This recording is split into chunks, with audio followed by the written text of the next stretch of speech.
right, let's hit the field. All right. Just wanted to talk, that's all. Today is Sunday, June 16th, and the Yankees were taking on the Boston Red Sox in Game 3 of a 3-game series, the rubber game. Marcus Stroman was on the mound, and Jason Dominguez is on the shelf in AAA. My recap, your reactions coming up next. This is NYY Recaps. Welcome to Yankee Stadium.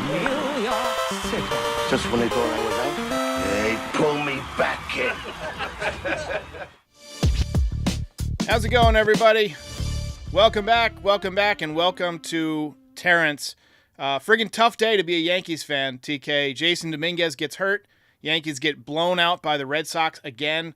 Just embarrassed for the second game in a row. 9 stolen bases. Utterly disrespecting the Yankees and Jose Trevino. Yeah, that was pretty tough. Ugly game all around. And 9 stolen bases. I think they said that was a franchise record for the Red Sox tonight. Yeah, in a single game. Kind of looked like, you know, when you're in Little League and you got a catcher who like bounces it to second when he's throwing down to second, so you just steal on him all day. It felt a little bit like that tonight. Yeah, this was a tough one. There's a quote in the movie Major League where this guy sees the names on the Indians roster and he says, "Who are these fucking guys?" That's how I felt watching this tonight. Like, I didn't know who I was looking at. I'm so used to this Yankees team just having a whole different energy.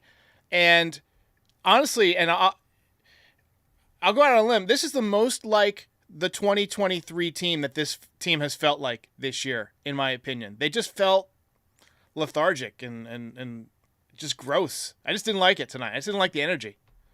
Dude, it's funny that you bring that up because I literally thought the exact same thing while I was watching the game. There was no energy, and it was almost like, and we'll get to this later, but the bases loaded, no outs inning.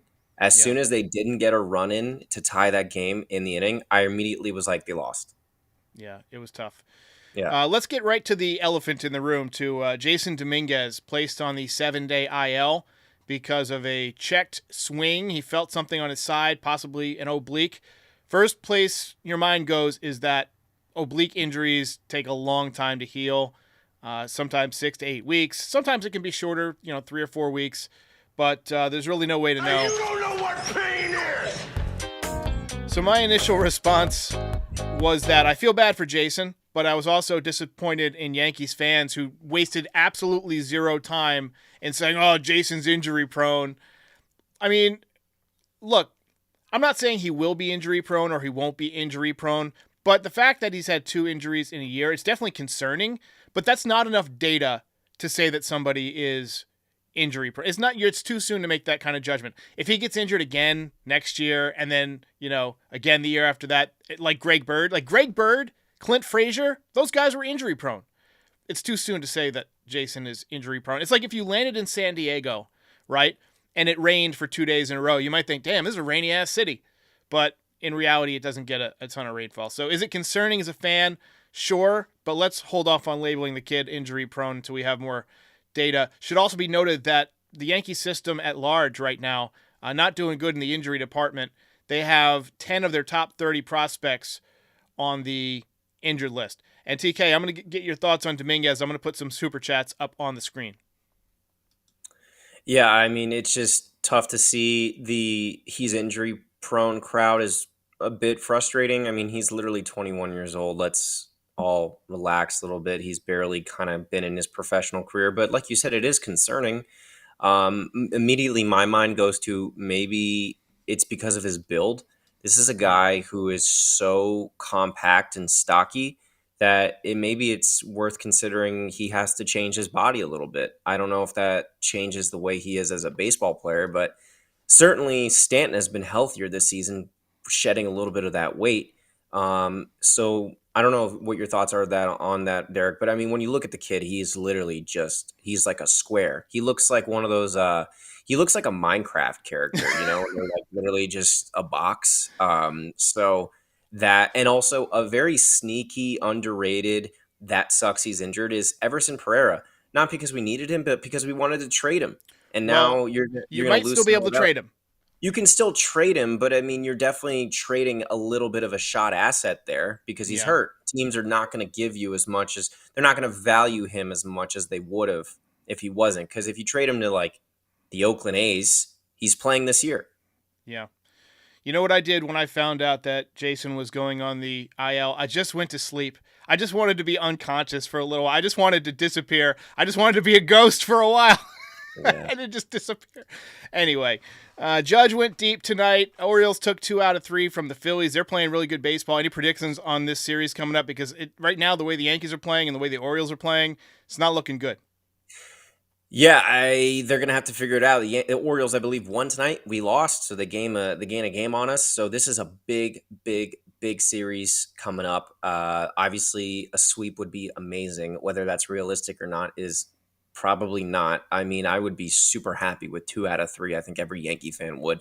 But I think the last time we played them, first of all, the last time we played them was Camden Yards. So they're coming into Yankee Stadium, coming to the Bronx, is a little bit different. And Aaron Judge wasn't playing like Aaron Judge is playing right now. So that's an enormous difference right there with the team. We're mostly healthy. We'll see what happens with Rizzo, but maybe they put him on the IL, and maybe we get a look at Ben Rice. Maybe they call him up just to fill that roster spot and inject a little youth. We'll see what happens there. But that could be cool. We'll see. Couple things worth noting. Obviously no commitment yet from the Yankees, but Garrett Cole could be pitching Wednesday night. And then Ben Rice, not on the 40-man roster, neither is TJ Rumfeld. One guy who is on the 40-man roster is Augustin Ramirez. He's a catcher. I don't know if he's played any first base, but a lot of times you do see first basemen or catchers kind of play first base because a lot of teams like to use them as an emergency first baseman, I'll be interested if he has any kind of first base experience because he could be a bat that they call up rather than, Rumsfeld or Rice because he's on a heater, right? He's got 16 home runs in Double-A. I am just not super optimistic about this series coming up. And, you mentioned how Judge is playing right now. He's not really playing. He had a home run tonight. He had a double yesterday. But compared to where he was a week ago, he's kind of on a downturn, actually. Yeah, but it was impossible to keep up the way he was playing before. My point is, when they played the O's the first time, he wasn't even Aaron Judge. People were like, is his toe bothering him? People were like, what's wrong with him? I think now he's obviously been playing a lot more like we're used to seeing him playing. He's leading the league in home runs. He probably gets to definitely 30 home runs before the All-Star break, which is absurd. If he had a reasonable April, I was telling my dad this, I think the single season record from Barry Bonds is on the table. Yeah, it really could be. It really could be. All right, let's get to the recap. All right, let's go. Let's get it going. See it on your screen there. Aaron Judge with home run number 26. That was really the high point of the game, honestly, for the Yankees in the first inning. It's another home run for Judge. All right. Here comes the Judge. High point in more than one way. 45-degree launch angle, 7 minutes of hang time.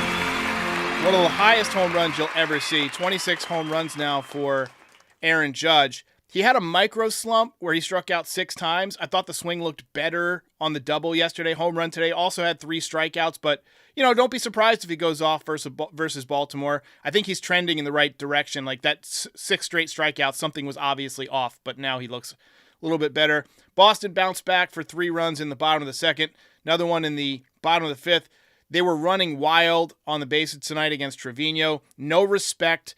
But to be fair, you got to make them respect you. You got to just throw somebody out. That's the way you stop that. Why not run? Why not keep running if he's not going to throw anybody out? Yeah, you got to keep him honest. Why would the Red Sox stop? It was working. Right. Trevino did get one back with a solo home run in the top of the 6th.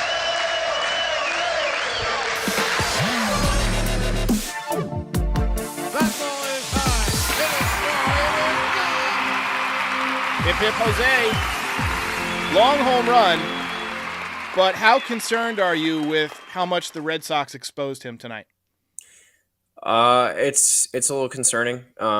With catching, Wells and Trevino have been great as framers. That's what we have kind of asked them to do. Trevino is a Platinum Glove winner, but I don't really think he's really known for his arm necessarily. You mentioned bringing up Ramirez. What about moving Wells to first? I think Wells probably has more first base experience and sticking Ramirez down behind the plate. I remember when we had Gary Sanchez still, he was a catcher who couldn't catch. I mean, he was just awful behind the plate. But what he did have is he had an absolute rocket for an arm. Yeah. So I don't think they're going to give up on Trevino. I mean, I just don't see him giving up on him. But, I mean, this is definitely something to watch. Like, teams see this. Like, this is going to get around the league, and teams are going to start really challenging he's been a platinum glover. He's obviously got a lot of respect for his framing, but if you can run on him like this, that's going to be a problem. Yeah. Anyway, Stroman was done after 5 innings, not one of his better outings. 7 hits allowed, 4 walks allowed, 4 earned runs, 3 strikeouts. ERA is up to 3.08 on the season. 11 base runners in 5 innings. It is not what you want. Top of the 6th inning, Juan Soto took a ball to make it 3-0 in the count. Or at least that's what it was on the ticker. It might have been like 2-1 or whatever. But he started doing that thing where he stares at the pitcher and shakes his head no. And this is not super relevant to the recap, but I wanted to bring that up just because I love it when he does that. It gets me pumped every time. It's like when Drago pummeled Apollo Creed in the first round, and then he looks directly at Rocky, and he just kind of goes, and I shook my head for the listening audience. But it's just intimidating as hell, and I love when he does that. I must break you. Yeah, I must break you. If he dies, he dies. Yanks got another run on a wild pitch that scored Volpe. Top 7, here's where we're going to get into the nitty-gritty here. Yankees loaded the bases with nobody out. Rizzo was involved in a nasty collision at first base. He had to come out of the game. You don't know what pain is!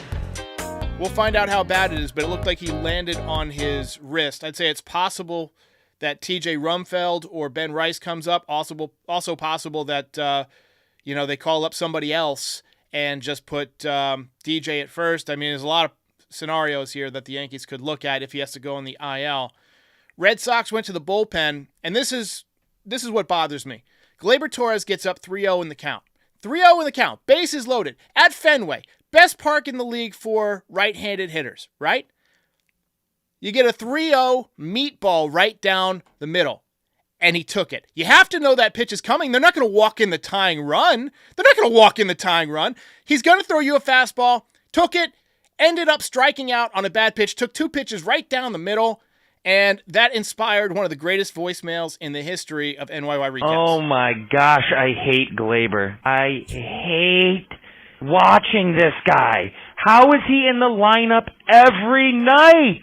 Why do we have to suffer with watching this no-effort butthole out there every single night? They never give this guy a day off.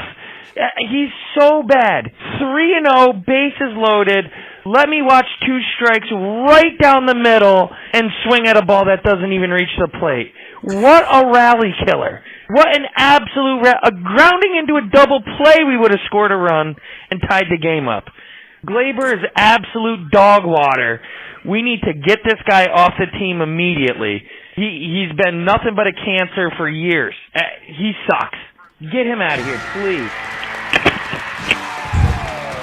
All right, TK. I couldn't have put it better myself. I've about had it with him. It's low baseball IQ. You got to be looking for that pitch on 3-0, especially in the situation that you're in, knowing that the tying run is at third. They're not going to walk in that run, like you said. Situational baseball. You got to know what's coming there. And then to swing at ball 4, that was just a terrible swing. Looks like he's making up for it, but it almost looks – he kind of plays selfish baseball, let alone what he's been doing in the field. People were talking about upgrade at first, upgrade at third, at the deadline. Frankly, if you're going to upgrade any positions in the lineup, upgrade at second. Get this guy out of here, man. I'm sorry. I've about had it. I'm going to put a comment up, and it's going to be hanging all over your face, and I'm going to just keep it there for a second because I want to adjust how it's displaying on the screen because I don't want to keep putting comments over you, so we're going to just adjust it real quick. Do a little live, this is how the sausage is made, as they say. Live editing. Two things you don't want to see, like, laws being made and sausages being made, and also podcasts being made. The curtain, the Wizard of Oz curtain there. Anyway, that voicemail is correct. I'm keeping that voicemail, by the way. We're going to use it every time he fucking gets picked off, drops a routine pop-up, gets thrown out at third base by 15 feet to end an inning or whatever. That voicemail is correct. I feel like Hooper and Jaws. These proportions are correct. You got the big fin on the sign. That voicemail was correct. Gleyber Torres is a contaminant in the Yankees ecosystem, and they need to excise him as soon as possible. Red Sox put up another crooked number in the 7th. There was a play where Duran challenged Aaron Judge and went first to third on a base hit to center field. I felt like Judge didn't charge the baseball aggressively enough, just kind of played the hop and expected him not to run. And that's the point where I was like, this energy, man, this is awful. Of all the worst Yankees games we've had this season, this one felt the most like the 2023 season, in my opinion. Yankees lose. Mission failed. We'll get them next time. You get nothing. You lose. Good day, sir. You ain't first. All right, you're TK, last. I'm going to let you take it for a minute because I'm a little heated. Yeah, I can see a bit of that, Derek, honestly. But I totally agree. This was definitely 2023 vibes. And this is isolating a specific moment in time. Next week, they could be back to playing really well. But maybe this was this is going to sound weird, but a good series to lose in the sense where you go to Boston, you kind of get your ass kicked a little bit against a very mediocre Red Sox team. I mean, they're like barely around 500. That's kind of where they're at. And then you got to look at yourself in the mirror a little bit and be like, you can't slack off when you got the Orioles breathing down your neck coming into the Bronx this coming series to play you. The Yankees have played very well this season, but if you look at the standings, the Orioles are literally breathing down their neck. That's how good they are. So you got to be on top of your game this entire season. You know they're going to be aggressive at the deadline as well. They got a ton of prospect capital to give up. I'm sure they're probably the favorites for Mason Miller, Yankee fans. Let's get real about that. They got better prospects than the Yankees Yep, do. And yep. everybody that they've called up has done excellent. Like, except for Jackson Holliday, who he will be excellent. He's just really young. But that's Colton Cowser, Jordan Westberg, Adley Rushman, their prospects hit. So everybody's going to want their prospects like in trades. I mean, if you have the choice between taking one of the Orioles' top prospects or taking one of the Yankees' top prospects, I think you have to, based on track record, go with what the Orioles are putting out there. They're putting out studs. I'll say this. If the Yankees offer Spencer Jones for Mason Miller and the Orioles offer Cowser for Mason Miller, I think they're going with Cowser. Just because, like you said, the track record is there, and I think the Orioles have more depth in their minor leagues, so it's not going to sting as much to offer a Cowser for them. They got new ownership, so I'm sure they're going to go the Atlanta Braves way and sign these guys young to team-friendly contracts, or at least try to. I don't know if Boris has any clients on that club, but do you imagine this is the scary thing as a Yankee fan. The Orioles are going to be good for like 5+ years, where if they get a Mason Miller, then they get Bautista back. That back end of the bullpen is going to be absolutely ridiculous. So like, hopefully they can stay healthy and for their case, but that's the thing with that division. It's going to be Baltimore's to lose for, I think, a majority of the next 5 to 8 years or so, if they can keep that team together, which I think they probably will. They'll go the Atlanta Braves way. Yeah, the new owner is going to spend. I can pretty much guarantee that. Yankee Baseball says this wasn't the first time Gleyber has had that kind of at bat, but it stood out because of the situation. Yeah, he is situationally, I think, the worst hitter the Yankees have by far. They might. I'll give you an example. They could be up 6-1 or down 6-1, probably more likely, with nobody on base. Right, top of or lead off an inning. Sorry, I'm having trouble even like. Formatting words. I'm so angry. Let's say it's 6-1, 7th inning. Yankees are trailing. Gleyber Torres is leading off the inning. He's going to be taking swings to hit the ball out of the ballpark. When in that situation, he should be shortening up, and hitting line drives and getting on base. And in a situation like tonight, where you're going to get a 3-0 pitch right down the middle of the plate. He's not going to throw a 3-0 breaking ball and risk walking in the tying run with a breaking ball. You're going to get a fastball. I knew that. I'm just a dude who watches baseball. He's a professional baseball player. You have to know right there you're getting a fastball. And what does he do? He takes it right down the middle, and then he takes another one. It's absurd. Yeah. It's absurd. It was really frustrating. I think this is when I'd love to be like a fly on the wall in the clubhouse. Boone is not throwing chairs around or like Gatorade coolers around like Billy Beane was in Moneyball, or Brad Pitt rather. But I think if I'm Aaron Boone, you call him into his office and you're like, Gleyber, dude, you gotta be more situationally aware there. You just have to take him aside and be like, what are you thinking there? What are you looking for? Because I mean, like you said, in that situation, tying runs on third. There's nobody out. And you can't even get a run in on that situation. Anytime there's bases loaded with 0 runs, you have to get at least 1 run in, at least 1, because you can ground out into a double play, score a run. You can sac fly, score a run. You can walk, score a run, and then of course you can get a base hit and probably score 2 runs. So it has to scratch a run across there in that situation. He was thinking, I'm going to do nothing. I'm going to walk and tie the game that way. Instead of being aggressive 3-0, I mean, this is the ballpark where you don't even need to hit it that hard to hit a home run. You just need to make contact and get it in the air, and you've got a double, and you probably got the lead, and that might change the whole game. Yep. He should have just literally just attacked the baseball with a nice BP swing. And, hey, look, even if you get a double play, like you said, tie game. Just absolutely brutal by Gleyber Torres. All right, let's go to some final thoughts. I know you had an interesting scenario that you wanted to bring up. Yeah, I was just thinking about this today. Just kind of popped in my head, but I was like, what if the Yankees traded for Luis Severino back from the Mets? He's on like 1 year, $10 million, I think, but not as a starter, as a reliever. Just like a thought, I was like, I don't think he'd cost that much to do that. Bring him back to a familiar place. His stuff has kind of been revitalized, and it's no risk to it. The contract's up at the end of the year, so like whatever. I like the idea. I like the creativity, and that's honestly something that I think that Severino would be willing to do. You know what I mean? If you said, you know, come be our setup man, our super setup man, pitch the 7th and 8th innings a few times a week.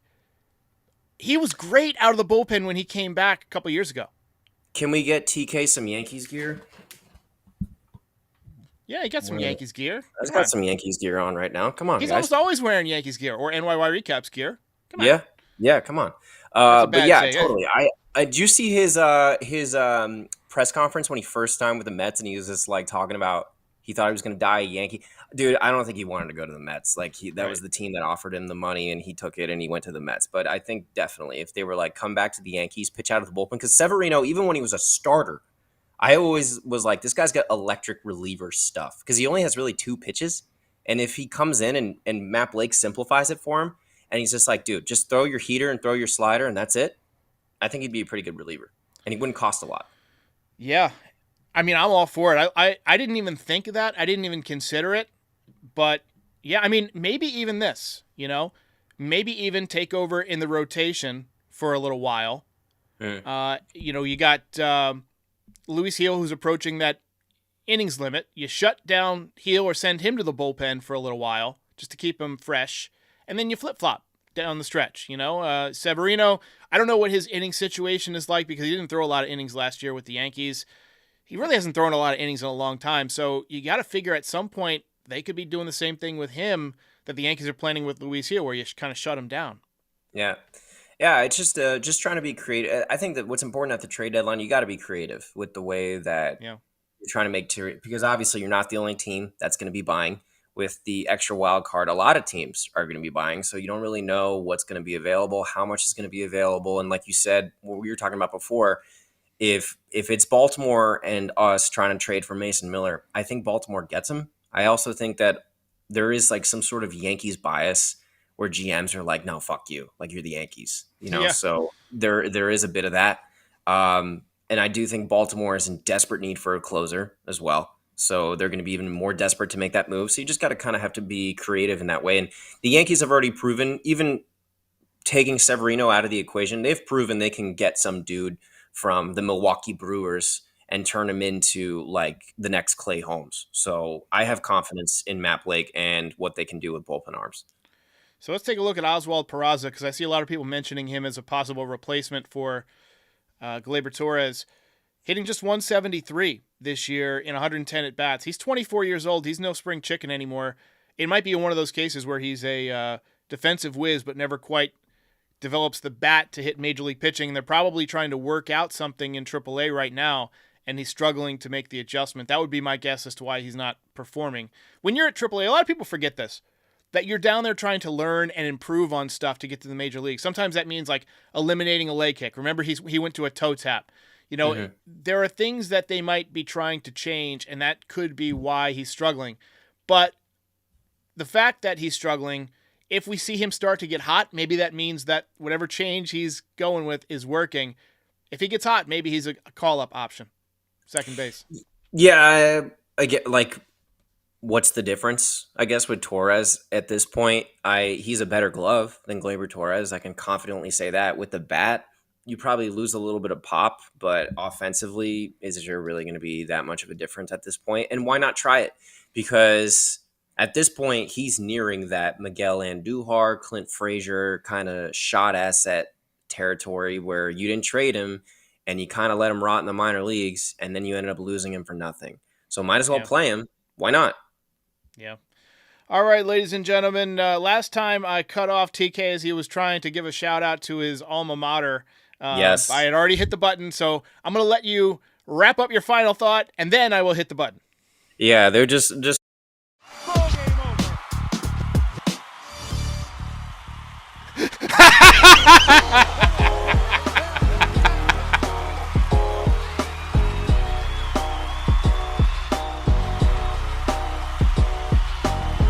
I like that. All right, let's go. I'm just kidding, man. I'm just kidding. Dude, I was like, you did that, and I was like, there's no way this motherfucker just did it again. That was really good. But yeah, Jazz Chisholm Jr., I like it. Put him at second. I'm into it. I've been saying this. I think it would be a good fit. I think he could do it. That was fucking hilarious, though. I was thinking about that all night. I was like, should I do it if we lose? Because nobody's going to be in a good mood. Yeah, the cat's going crazy right now, man. I like that you brought a little laughs and a bad night. I like it. I'm good at it. All right, ladies and gentlemen, we're going to call it a night. TK, thanks so much. Ladies and gentlemen, we'll see you on Tuesday night, possibly Garrett Cole on Wednesday night. And if that's the case, we're going to have Erik Kratz on to break down his performance. Yankee Bats needs to get it going. It's going to be a tough series. We'll see you next time.